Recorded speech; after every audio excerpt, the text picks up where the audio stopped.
On August 18, 2025, Ukrainian President Volodymyr Zelenskyy arrived in Washington, D.C. for a critically important White House summit.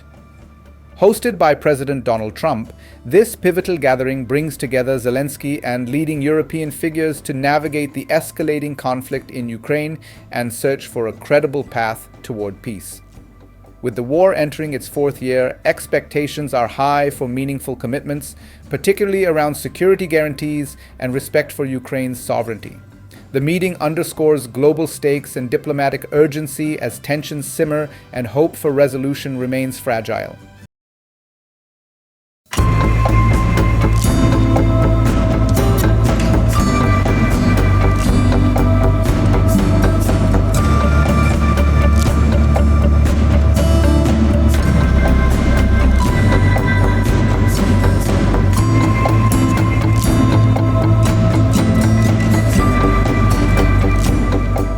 The day's high-stakes diplomacy unfolds in stages.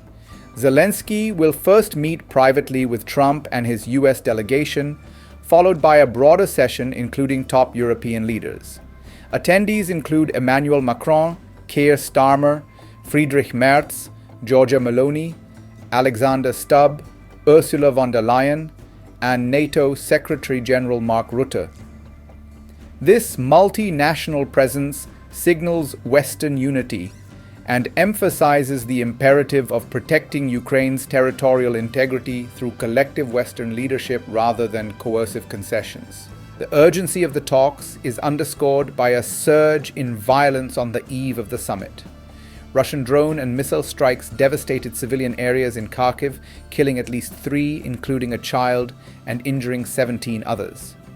Zelenskyy described these assaults as demonstrative and cynical, intended to derail diplomatic momentum. His message is clear: peace must be anchored not in coercion, but in a steadfast commitment to Ukraine's sovereignty and the safety of its civilians. European leaders accompanying Zelenskyy insist on strong, legally binding security assurances, akin to NATO's Article 5 protection, before considering any ceasefire or peace deal. Trump's earlier shift from demanding a ceasefire to calling for a final peace accord without fully articulated guarantees sparked concern among allies, heightening the need for cohesive Western policy. Merkel, Macron, and Starmer, among others, are pressing for clarity on how these assurances would be enforced post-agreement. Zelenskyy made it unequivocally clear that Ukraine would not yield any territory to Russia, even symbolically. Referencing the 2014 annexation of Crimea and eastern regions, he insisted that any peace must be lasting, not one that echoes past forced concessions. He affirmed that Ukraine's constitution forbids relinquishing land, underlining that such discussions, if necessary, must involve only Ukraine and Russia in a trilateral format, not via external pressure. A key backdrop to today's proceedings is the recent Trump-Putin summit in Anchorage, Alaska, held on August 15, 2025, at Joint Base Elmendorf-Richardson. While no breakthrough was announced, the meeting marked Putin's first US visit since the 2022 invasion.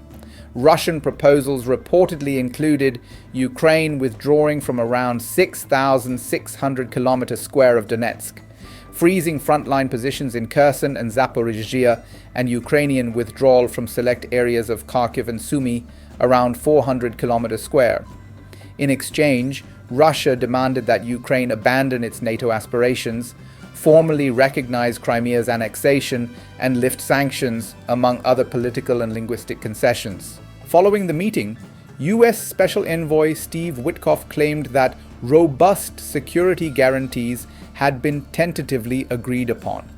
Trump, however, emphasized that it's up to Zelenskyy to embrace peace, and implied that territorial concessions could unlock these promises. Whether these commitments hold, and whether Ukraine will accept any terms, is a defining question as today's summit unfolds. US officials and analysts express concern over the potential fragility of these proposals, drawing comparisons to past failed agreements like the Budapest Memorandum. They warn that symbolic guarantees without enforcement could be worthless. Former Vice President Mike Pence urged Trump to deploy the hammer of sanctions, arguing that economic pressure must complement diplomatic outreach to compel Russia's compliance. Meanwhile, European leaders advocate for a robust, possibly multinational security framework, including possible post-conflict troop deployments, to ensure Ukraine remains sovereign and protected. As President Zelensky and top European leaders gather under the White House roof today, the urgency of resolution cannot be understated. Momentum from the Trump-Putin Alaska meeting, however tenuous, suggests a shift toward actionable diplomacy, but only if anchored in reality, not coercion. With Russian missiles aiming to thwart peace and Ukraine's future hanging in the balance, the summit's outcome may very well determine if war yields to lasting security or if conflict drags on. The world watches as these leaders face the attendant responsibilities, hopes, and consequences tied to forging or failing to secure a just peace.